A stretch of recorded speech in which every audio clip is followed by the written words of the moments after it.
Grandma, can I have the chocolate chips? This secret recipe moment made possible by Emory Heart and Vascular Center. When Grandma needed heart care, she came to Emory. The difference? Emory Healthcare performs more heart procedures annually than anyone else in Georgia, which means better outcomes for our patients. And we offer advanced and personalized treatments developed by our top specialists that others don't. Like Grandma knows, where you start your heart care matters. Smart Cookie. EmoryHealthcare.org/smartcookie.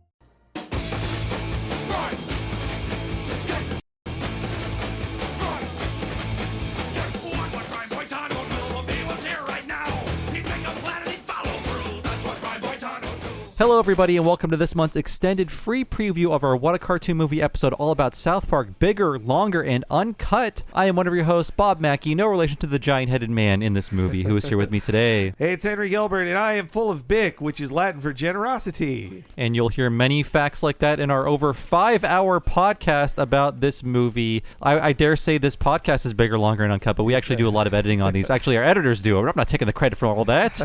But yes, if you keep listening, you're going to hear an extended free preview of that 5-hour podcast. If you want to hear the entire huge thing, please head on over to patreon.com/Talking Simpsons. Sign up at the $10 level. You'll get access to the rest of this podcast, plus the entire What a Cartoon Movie library going back over 3 years now. Yeah, it's a huge back catalog of it, and this one was chosen because it was on a list of movie adaptations of shows we've covered on What a Cartoon, and this one won with a handy margin, so I'm pretty sure our listeners really want to hear this one. We had a lot of fun both looking at some parts that didn't age very well, other parts that are kind of interesting, and just in general, for me and Bob to relive what it was like to be there at the apex, to be young and at the apex of South Park's popularity with the release of this film and seeing it in theaters. Like we can tell you about the jokes that make way more sense if you are in 1999 watching it in a movie theater. It was much more shocking to us simple 1999 citizens. And we have a ton of background info on how it was made. Why is Brooke Shields in this movie? Well, you're going to find out if you listen. That's at about hour 3.5, I think. Yes. But yeah, we had so much fun. And so if you sign up at the $10 level at patreon.com/Talking Simpsons, you get to hear the full 5 hours and 7 minutes long podcast and all of the previous ones that we're now in our 4th year of doing it. 3 years in the past, are in the 4th year now. So many. I think we're over 40 of them now. I think so. Yeah. It's a lot of listening, and that's on top of all the $5 stuff. If you're not a patron yet already, there's all the miniseries we have, over 100 episodes of those, if you haven't heard those yet. And so please check all this out. And now you Uncle Fuckers enjoy this free preview.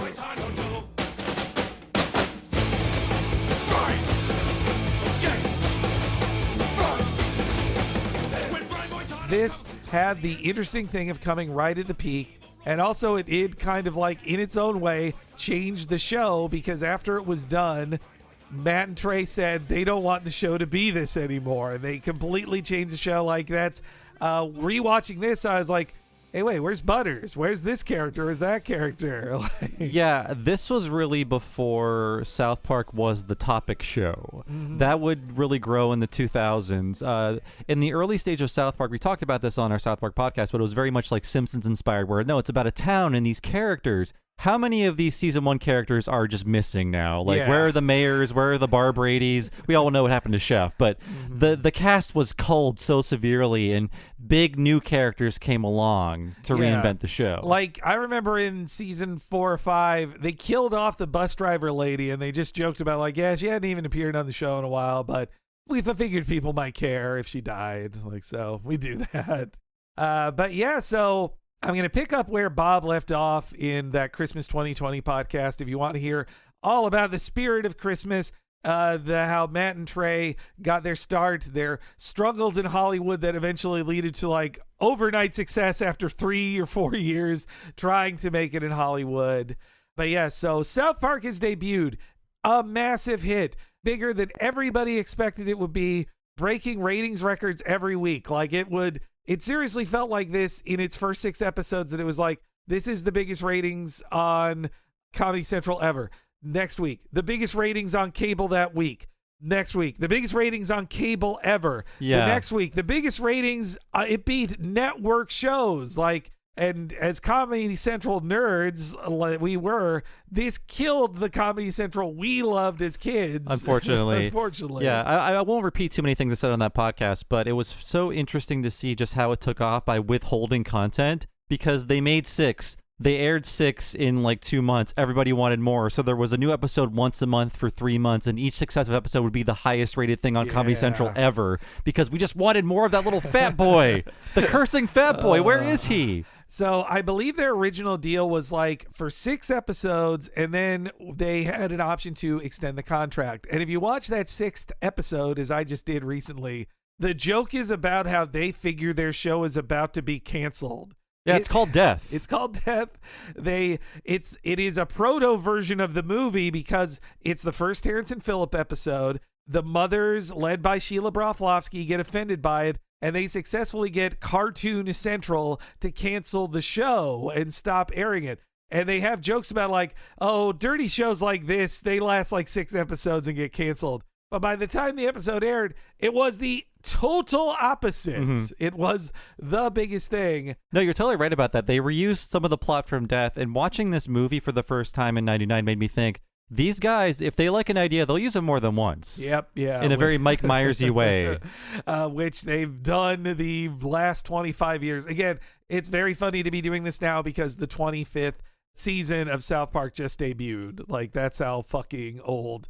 And we're getting older too, as that famous episode of South Park said. But so yeah, Comedy Central, September 1997. They work out a deal for the rest of the episodes, and they need them now. They want Halloween special to air in October. They want a Christmas episode to air at Christmas. And then in January, they're going to start airing the rest of season 1. And then they've already ordered 20 more episodes for season 2. Matt Stone and Trey Parker are the toast of the town. They are the biggest deal in LA. They're the hot young guys. Every celeb in Hollywood wants to be their new best friend.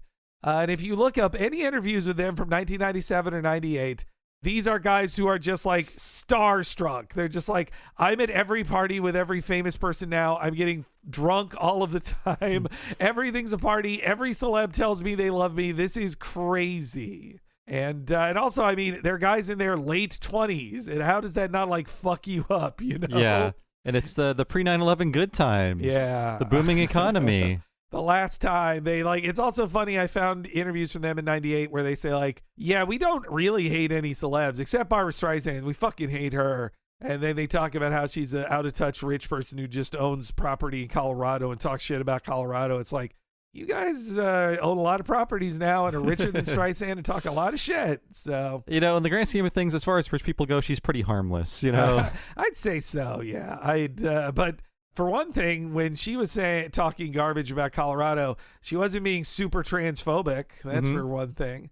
But hey, anyway, this is the happy times. So yes, you can see in that Death episode, they are planting the seeds with the creation of Terrence and Phillip and thinking their show is going to be canceled. And that's also about their love of Beavis and Butthead. Here's one thing that I thought was so fucking crazy. Here's how big they were.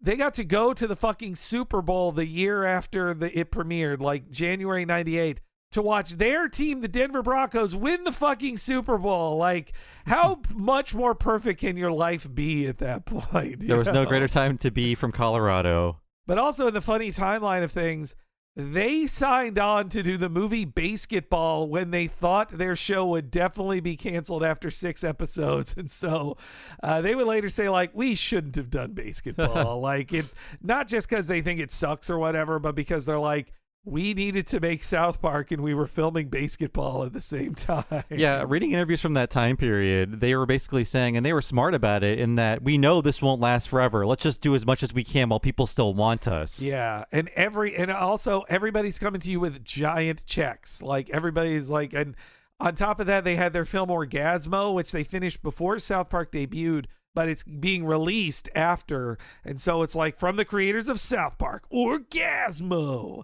which is about a Mormon guy. Like, they fucking love that shit. But also another big thing that happens in early 1998. So they do an episode that introduces Satan, and then they do a big cliffhanger about who is Cartman's dad. And they decide, So Bob, did you get tricked? Because I got tricked. I was one of those people who's like, what on the season 2 debut? You know what? I don't think I was like very clever or a genius about this or anything. But the fact that it was airing on April 1st made me think these guys might have something planned. Yeah. And I can't see them giving you a resolution that you would like because they loved fucking with you, you know? Yes, they're punk rock guys who like fucking with you. Like that was they're Gen Xers who bite the hand that feeds them every day. But yes, I actually believed it was going to be like, yeah, this is like Who Shot Mr. Burns? We'll have the answer now. It's part 2. My younger brother said, it's on April 1st. I don't think so. And I was like, no, you're wrong. He was right. And I felt like a complete idiot. And he was, my brother really got me on that one. But yes, that April Fool's Day episode, though, was very important to the future of the movie because it was a full Terrence and Phillip episode. And it was the one where it made it official that Terrence and Phillip are Canadian and that everybody in Canada has beady little eyes and flapping heads so full of lies. And also, it was when they were battling Saddam Hussein, who would then they'd make the villain of this movie. I forgot how integral that was to the plot of this movie because that episode was so hated Yeah. that they rarely reran it. So I treasured my recording of it because I thought it was so funny. It got so much negative feedback that I believe Comedy Central fast-tracked them to finish the next episode and debut it within April because people were that fucking pissed off about it. And still, the ending was like, oh, actually, Carmen's mom is intersex and did not bear him. She's actually the father of him or provided the sperm. So then who's Carmen's mother? And I think Carmen just goes, forget it. Yes, and it exactly. ends. Yes. Yeah, that, I mean, that Canadian stuff is just so funny. Not because I'm married to a Canadian, but because I'm just like, the Canadians talk like this guy. Hey, guy. No Canadian actually talks like Yes, that. yeah. They just make up a fake accent to give all the Canadians. Hey, but relax, guy. Instead of doing like the obvious route of doing the take off, you hoser, they have their own accent and it's great. And it turns out the crude cartoon they were watching, no Canadians actually look like that. Yes, it wasn't a shitty looking cartoon. It's a Canada looks that way. Now in the movie they do a boot jokes. They do make the easier. You know joke. what? I gotta say, it's a boat. It's not a boot. You guys are all getting it wrong. But yeah, I think they just really love that idea of Canada. It's something to rewatch that first season and second season of stuff to be like, oh, here's them working out the ideas of what they want to do the movie. So the movie is certainly being offered to them along with a lot of other stuff. But when did the movie become official? That would be January 19th, 1998. So within 6 months of the debut of Cartman Gets an Anal Probe, they have made a deal for a movie. Like, that's how fast it was. And yes, they had signed the deal. And here's what they had to say about it even then. And this is what they stuck to since then. Trey Parker says, quote, "We would only do a movie if we could make it R-rated. Something like we did with The Spirit of Christmas, the profane underground short that led to the creation of South Park. The Beavis and Butthead movie was just a movie-length version of the TV show. We want to do something different than that." So from the beginning, R-rated was what they wanted. And I disagree with them. I think Beavis and Butthead Do America is the better movie. And it would just be weird if Beavis and Butthead were saying like fuck and shit and calling each other cocksuckers or whatever, because they're doing that already on the South Park TV show. You just can't hear it. I really like both movies, but I think Do America is a better movie. And I think the better thing for Mike Judge is that he got to do 4 or 5 years of Beavis and Butthead and then do that movie. This was them making a movie when they didn't know about movies as much. Like they say that a ton on the commentary. They're like, oh, that looks like shit. That looks like shit. We wouldn't do that now. What's funny is they made 2 movies before this. They did, yes. Yeah. But yeah, and also speaking of Beavis and Butthead, several other film executives agreed that they wanted to make this because Paramount, Viacom, MTV, all the same thing. Though Comedy Central is owned by Warner and Viacom at the time. But definitely the Viacom film executive said in that Variety interview, you know, Beavis and Butthead came after the peak. It came too late and the movie didn't make as much money as it could have because it was after the peak of Beavis and Butthead. And they wanted to strike while the iron was at its hottest. So that's why they signed this deal with South Park as soon as they could.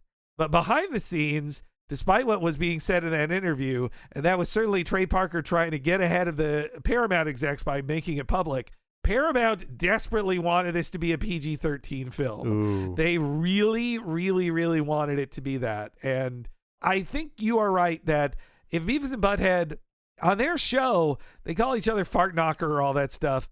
They never say like a bleeped swear word on the show. They don't say bleep swears. So it would be weird if they just started saying fucking shit in their movie. But on South Park, it started with Spirit of Christmas, which is all swears. Even from the first episode, it's them going like, "Hey, don't call me fat, Buck." Yeah, like it's everyone's always they getting say bleeped. fuck. Yeah. So it always felt like a natural thing to me too. So do you remember the South Park episode Aspen, where they get a yes, the timeshare presentation is inspired by the Paramount execs going like, "Hey, did you know that actually if it was PG-13, it makes more money?" Wow, really? I didn't know that. And it can't air on certain networks. Like that. That was the presentation they got. Speaking of reusing content, the montage song from Team America comes from that episode. They just used the same song. I love when they were making Team America. They're like, we already have the fucking montage song. Just put it there. It's already perfect. Yeah, that song is perfect. That is good. It's good. But Paramount really, really wanted to be PG-13. Because for evil film executives, it literally is dollars they will make. Like it probably was a difference of $20 to $70 million if it's PG-13 and not R-rated. Like, and something tells me, just anecdotally, it feels like, I'm sorry to bring this up, but post-Columbine, I think there was more of a crackdown on what movies were being shown to kids and what kids could get into. I was getting into R-rated movies at the age of 14 and nobody cared. Yes, it could have just been my theater. I remember seeing Scream with my friends and Wild Things and stuff like that, and I didn't look like I was 17. I was a high school kid, and no one was like, "Let me see your ID." No, this R rating they're arguing about in 1998 will come and bite them in the ass in 1999 post Columbine. Yes, yeah, you are correct. But on top of the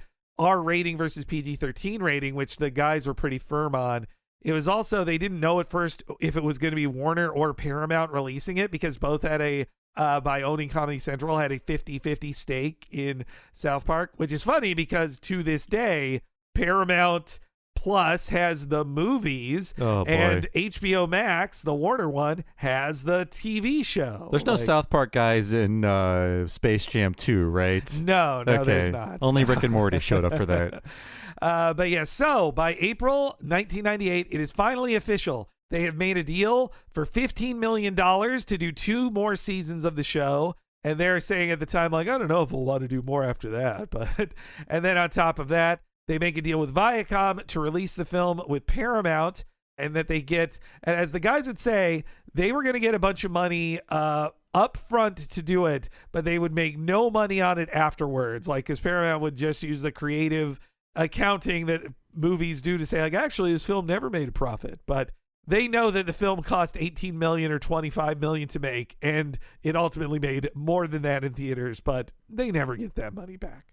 So a deciding factor that made it in Paramount and not Warner was thanks to their big-time movie producer / mega asshole Scott Rudin. People had fun stories about him being a piece of shit, like throwing stuff at people or like shoving people around and being an asshole as a horrible boss. But then last year in a Hollywood Reporter, it was not framed as fun. It was framed as like, no, this is a horrible, awful, abusive boss. This guy sucks. Yeah, I've heard his name tossed around in a lot of stories. But he did like the South Park guys and got them their movie made. They have a funny story, too. They say that, like, Scott Rudin, he pretty much was there to just, like, if an executive got mad at them, he'd be like, fine, I'll sort it out. But otherwise didn't do much on the movie.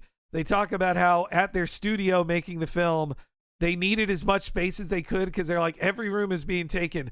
But one room had to be an empty office for Scott Rudin at all times in case he came by, and he only came by once ever to use that office. Like, so that tells you how much Scott Rudin was really involved day to day on it. But Scott Rudin, he did have an eye for talent in Trey Parker because he had actually signed a 2-picture deal at Paramount before South Park with Trey Parker. And so Paramount's like, okay, then we get the rights to this movie because this will be one of your 2 movies, Trey Parker. But Warner Brothers would get the international rights to the South Park film. Again, this is why the South Park film is on Paramount Plus and everything else is on HBO Max. Though, because Warner releases it everywhere outside of America, the movie starts with the Paramount logo becoming a mountain in the show. It's very Raiders of the Lost Ark. And that doesn't work when Warner is the fucking logo that goes beforehand. It ruins the joke. It ruins the first joke in the movie.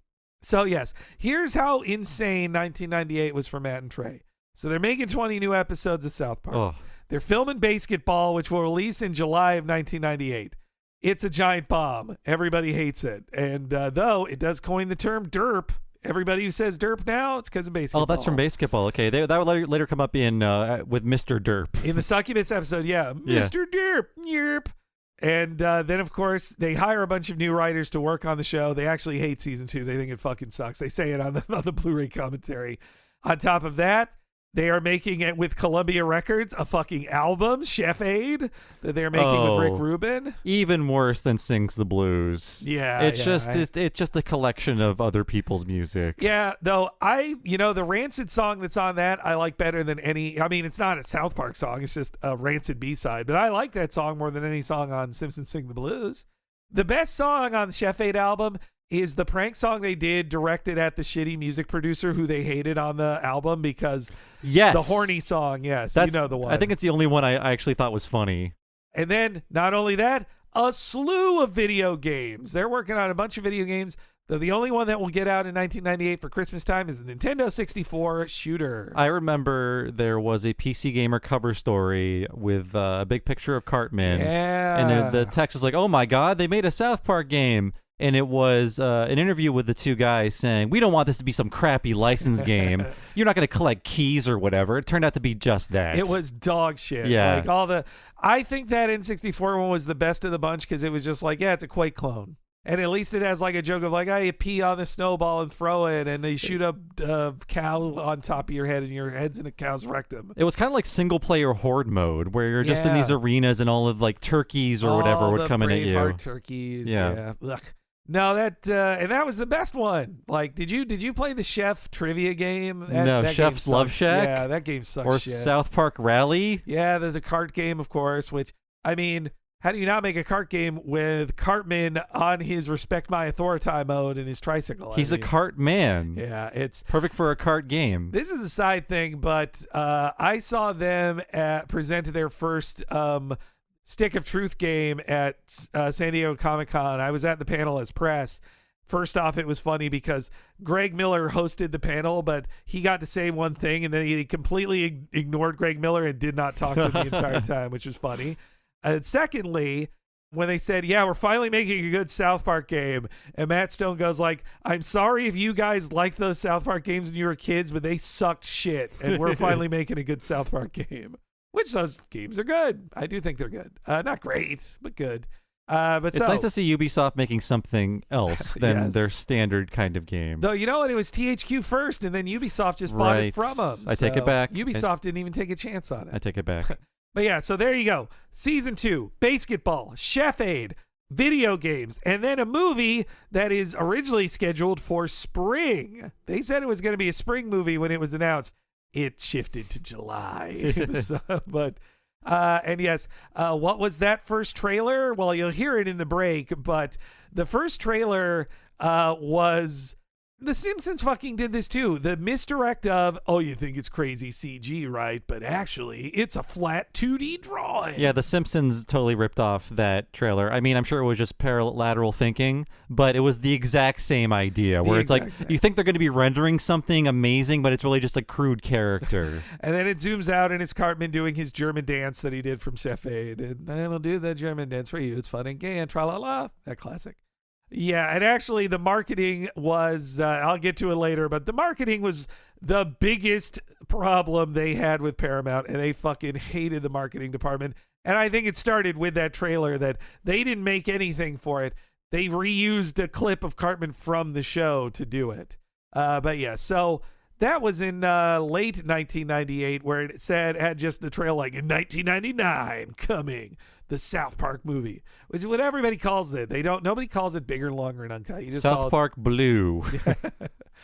But yes, how was this made though during the production? Well, They rented out a second building next to their main South Park Studios building to do the production in. Concurrent production, and basically Matt and Trey would just have to walk between, and all the other people would walk between the two studios, working nonstop on both. Again, insane. That's crazy. The Simpsons did that as well. And at least with Beavis and Butthead, like, there were episodes after the movie, but the movie was basically like one season's worth of production. Yeah. That took up that much time. Which was the right thing to do. Yeah. Like, actually, this amount of production is exactly what happened to The Simpsons from 06 to 08. Except they also added in a ride on top of that. On top of video games, season, and a movie. But yes, the film was written by Matt and Trey as well as Pam Brady, who I think you talked about on the first one as well. Creator of Mr. Wong. Yep. And other things that aren't buried, thankfully. That is a entirely racist turd, but she is very busy. She worked with Maria Bamford on that Lady Dynamite show, which I thought was pretty good. And currently, she's working on something with Judd Apatow. I found like 5 articles from the last 8 years of she's working on a thing with Judd Apatow. I look it up. Movie never came out. I think this movie might actually come out. But yeah, Pam Brady worked a ton on South Park and is a very successful comedy writer to this day. The director on it is Trey Parker. Animation director is the same guy who's been animation director pretty much to this day, Eric Stowe, the college classmate of Matt and Trey, who animated on the Spirit of Christmas even, and who, yes, is Butters. He's Butters, yeah. Yes, Eric Stotch, or Eric Leopold Stotch, is Butters. They make fun of him and call him Butters. On the commentary, he comes in and they go like, "Hey, you're Butters. You sound like this." And then they're like, "No, I don't sound like that." Like, "Yeah, you do. You sound." It's a character built on bullying. The bullying of one poor man who, well, I don't want to say poor. He's actually quite rich from being a South Park guy. I'm sure he's doing well. Yes, yeah. And yes, he recalls incredibly hard to do. Very hard. He'd never do it again. He's like, "I would never fucking do this again. This fucking sucked."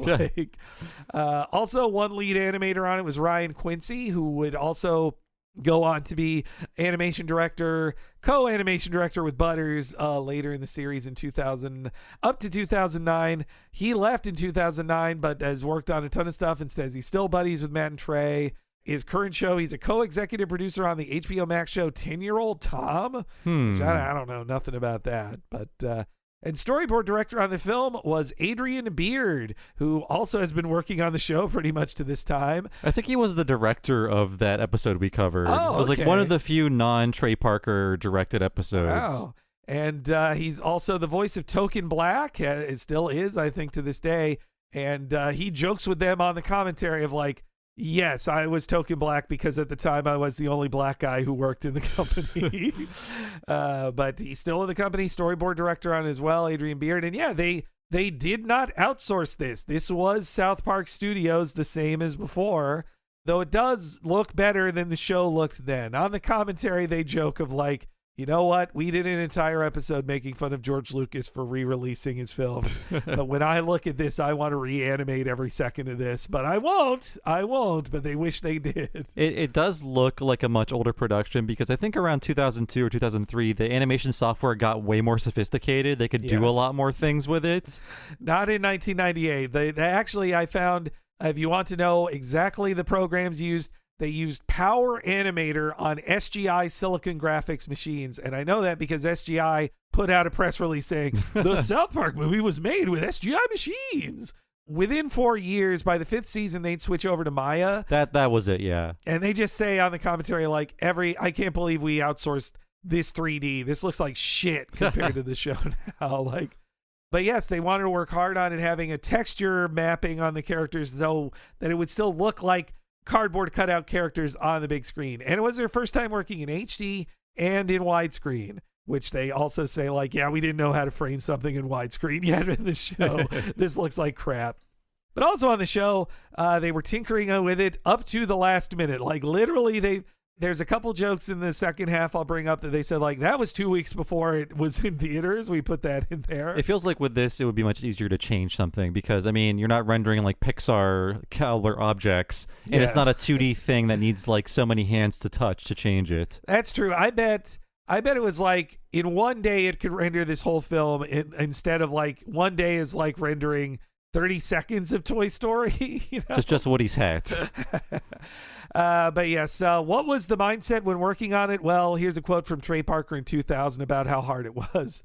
Quote, "The hardest time for me was the period from about April of 1998 until the movie came out. We were way overworked doing the series and the movie at the same time. But more important, it was the most stressed out I've ever been because that's what all the critics were saying. South Park is over. The ratings are down. It's over. They were saying, oh, they're making a movie, but the show's over. The movie's going to suck. Who cares? I'd like to say it didn't bother me. Fuck the press and everything, but I can't. It was hard because we knew this movie had better fucking rock." Then Matt Stone continued, "You start to doubt it. You think, God, maybe this is a dumb idea for a movie. But in a weird way, that might have helped the movie be better because we were angry. I really felt like it was our suicide note." Wow. "We felt like they're going to cancel the show after the movie comes out, but we're going to fucking do it our way. It'll be a big middle finger to Hollywood, and then everyone will hate us and we'll go back to Colorado." Like, that's how it felt making the movie. They're like, this is fucking done. Because they were very testy even in that 2000 interview saying, like, people say the ratings are down. They're comparing it to the biggest ratings our one episode got ever. Like, we're still the biggest thing on Comedy Central. What the fuck? I guess they planned on just earning enough fuck you money to live it up in Colorado for the rest of their lives. That's what they figured was going to happen. Yes, yeah, but obviously that's not what happened. But that's the mindset they were in, working crazy hard. They're super stressed at all times, and they're hearing from everybody, boy, by the time this movie comes out, you guys are fucked. Like, nobody watches South Park. You suck now. And so, yes, the film is a musical, which shocked a lot of people at the time, though one thing clicked in my head is that I remembered when I saw it in theaters, I remembered watching every interview I could find of them on TV if I saw it. And that included watching the HBO Dennis Miller Show, which I would never watch. I mean, in 1999, it was like, yeah, he's smart and funny. Yes, yeah. But and they do the Dennis Miller Show, and I wish I could have found the clip, but nobody fucking uploaded it that I could find. Trey Parker says, Les Miserables is my favorite musical ever. I love it so very much. And Dennis Miller's like, yeah, it's a funny joke. Yeah, right? And he's like, no, I love Les Mis. And I love Les Mis. To find another person who not just loves musicals, but loves Les Mis like I do, which I listened to on a cassette 800 times as a kid and then saw in theaters with my mom, and by theaters I mean in a production in Florida, like off Broadway. I was like, I love Les Mis so much. I know it is so corny. It's such a corny musical. How did you find out about Les Mis? Because I only knew about it through that Animaniacs episode that parodied it, and I'm like, I think I know what this is, but no one was like passing me a Les Mis tape, or they weren't putting on productions in my town. It was because it was definitely before I was 7. Before you were 7? Oh my lord! My mom had the tapes of it, and when she would the cassettes and would just play the cassettes while cleaning. Like when I think of hearing the song Master of the House, I think of my mom running a vacuum cleaner. Like that's where it connects for me. And then in the mid 90s, they did the PBS special of like the 10th anniversary. Everybody's singing it. And so I watched that a million times. Like, meanwhile, my mom played Meatloaf all the time, so I know every Meatloaf song by heart. My mom did love some Meatloaf too. I knew some of his songs. It's just as gay, that music. Yes, it's all very gay. But for a time, I really did think Trey Parker must be gay because he likes all this stuff. But Trey Parker is very straight. He honestly, he likes women too much, as he said in some interviews. but yes. So of course they did Cannibal the Musical, which was a parody of Oklahoma, really. And then they do this one, which they envision is like kind of a parody of Disney. I could go song by song, and I will, and say which musical each song is parodying. Only 2 songs in the movie are a Les Mis direct parody. Yeah. I'd say. You know, it's funny that Shrek got all this attention and praise for, taking Disney down a few pegs. This movie was the dirty, Disney parody. It was. 2 years earlier. 2 years before. Yeah, man, you're right. But see, Shrek got in that PG rating. More people saw it, But yes, so not only did Paramount not want it to be R-rated, which obviously, like, that was key to the story there. They said that within 30 seconds, they had half the idea of the movie where they said, oh, this should be about the kids going to an R-rated movie and it makes them start swearing and it makes the movie an R-rated movie. So Paramount didn't like that, and they didn't want it to be a musical.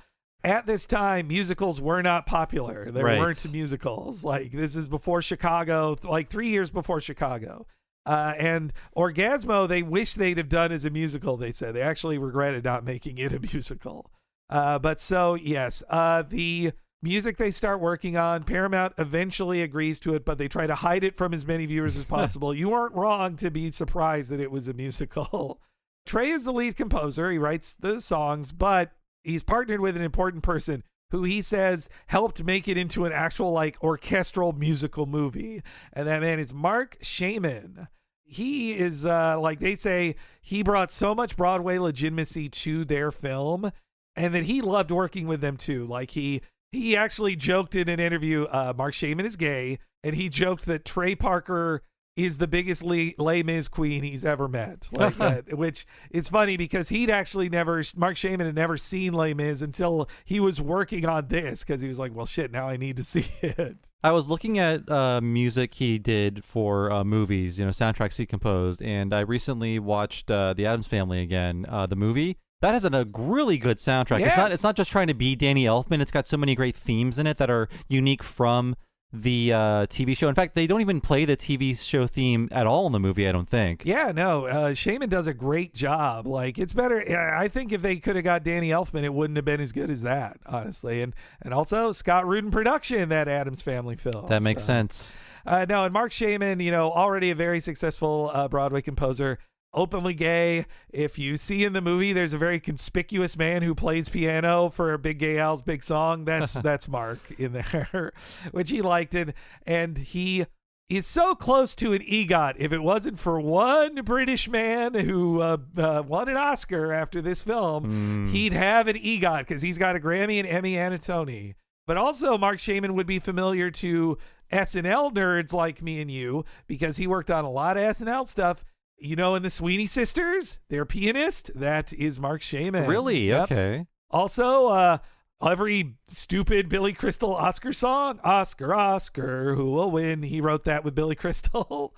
Well, nobody's perfect. He wrote the Hairspray musical adaptation that would come later, which that got him his Tony, I believe. Oh, cool. And if you're an MCU fan who watched the Hawkeye show on Disney Plus, one of the best parts of the series was they created an in-universe musical about Captain America. He co-wrote that musical for it as well, or the one song that's in it. And so, he jokes that him and Parker, they instantly had chemistry. They knew what they wanted. And like Trey is like, wow, this sounds so much better than it would have if it was just my shitty demos. I'm so glad he worked with us. Trey Parker was writing music in the 80s. Like, one of his first projects was a comedy album he did with one of the early South Park writers. Right. Almost a decade before South Park happened. No, he is a very musical guy. Like, they also, on the soundtrack, his punk band Operation DVDA has a song on it, which, as we all know, stands for double vaginal, double anal. Still haven't seen it. Their film DVDA. No, I'm talking about the act. Oh, me? Certainly not either, yes.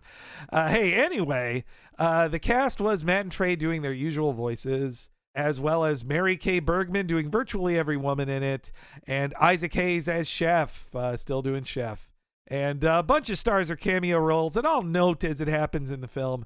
And then there's other people in small roles that, based on their credits being only other South Park things, I have to think are just friends of Matt and Trey. So yeah, some of the guest roles in this movie are very odd, especially when they're playing other celebrities. Yes, I'm like, you couldn't just get Conan O'Brien? There's a funny story to that that I'll save for the second half. I'm sure we'll get to it soon. But yes, so everything's in place, but they're fighting Paramount on most things. So I did see them say that they actually like the production department. They said the people who actually helped them make the movie were cool, and they like working with them. And they said that Rudin protected them as much as he could, but the marketing department fucking sucked. They're just like, these guys fucking suck. They wanted to water down every idea they had. Here's another thing that they turned into a joke in the show. Remember all those trailers for Rob Schneider movies? Like, Rob Schneider, he's a stapler. Yes. That was because Paramount, that was inspired by Paramount cutting together a trailer without their knowledge that would go in front of Austin Powers' The Spy Who Shagged Me. And it was like, these kids are about to learn a little, and they hated it so much they were making fun of it every day. And they actually like had the film negative of the trailer that they then stole and put in their trunk so they couldn't use it. And Paramount was like, we might call the cops on you. Like, you stole studio property. Wow. I didn't know about this. So it's never seen the light of day? It was, I don't believe so. I think cooler heads prevailed, and they were able to make the standard trailer that you can look up the trailer, not the German dance trailer, but the trailer that's like actual clips from the movie that I think they were able to see eye to eye to it. But they also said that, like, if they weren't the voices on the movie, they'd have been fired. They felt pretty sure about it. They were having so many fights with marketing over every single thing. PG-13, the trailers, all the commercials for it, and they felt like they were burning every bridge they had in Hollywood.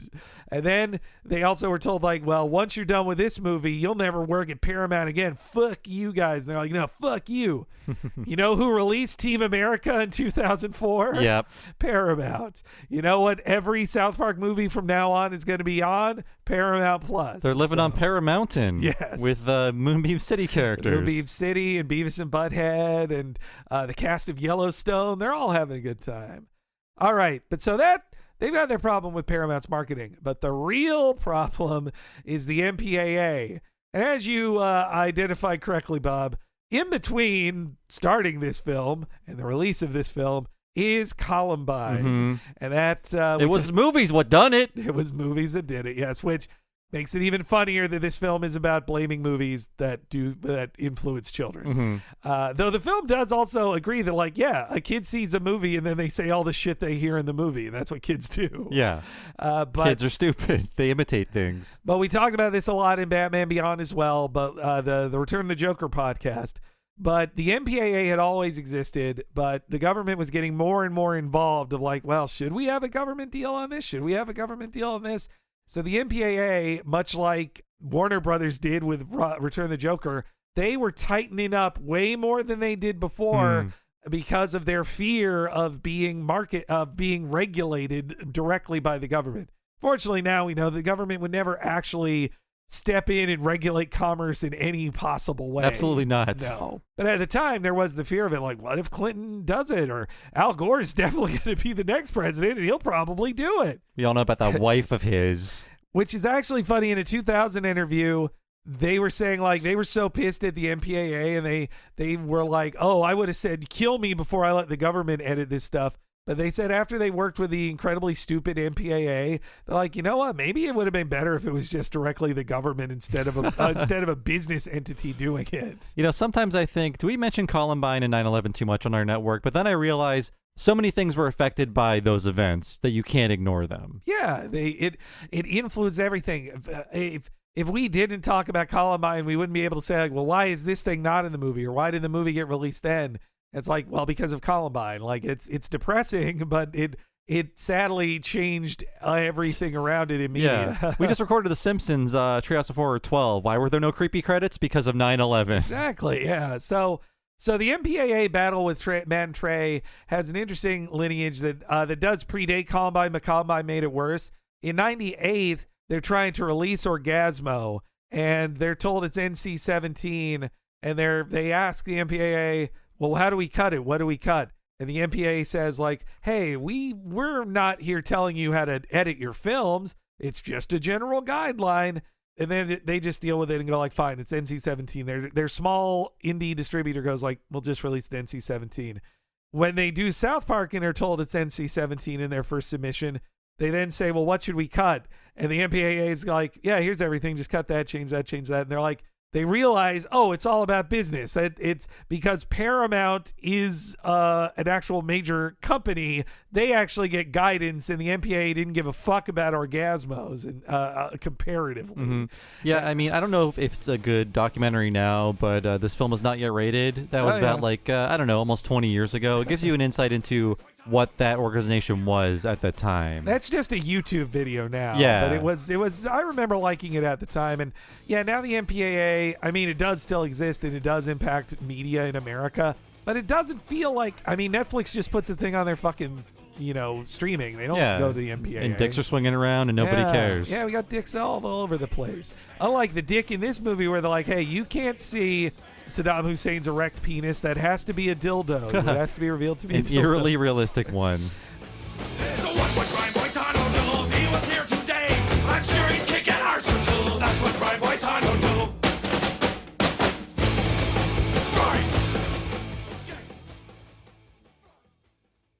Grandma, can I have the chocolate chips? This secret recipe moment made possible by Emory Heart and Vascular Center. When Grandma needed heart care, she came to Emory. The difference? Emory Healthcare performs more heart procedures annually than anyone else in Georgia, which means better outcomes for our patients. And we offer advanced and personalized treatments developed by our top specialists that others don't. Like Grandma knows, where you start your heart care matters. Smart Cookie. EmoryHealthcare.org/smartcookie.